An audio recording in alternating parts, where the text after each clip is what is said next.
Es el Castillo de Loarre, la fortaleza del románico mejor conservada de Europa. Unas 100.000 personas visitan cada año este bien declarado de interés cultural que podría formar parte del Patrimonio Mundial por la UNESCO. Yo creo que va por un muy buen camino porque vamos de alianza con los técnicos del Ministerio, que son los que trasladan en definitiva el expediente a la UNESCO, y yo creo que va a salir adelante. Una distinción que repercute positivamente en la zona.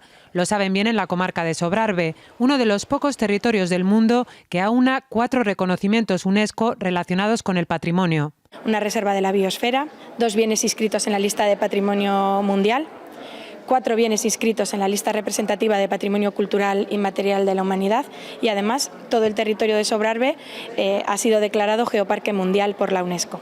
El transporte fluvial de madera es uno de los últimos bienes inmateriales reconocidos.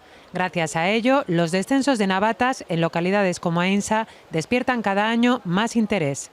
Que es un sello de calidad, de que la zona en la que estamos no es una zona sin más, es una zona con un interés cultural importante y eso atrae muchos visitantes. Las fallas de San Juan de Plan, la técnica de la piedra seca o la transhumancia forman parte también de la lista, unos bienes que hay que conservar y que centran las jornadas de Patrimonio Cultural de Aragón.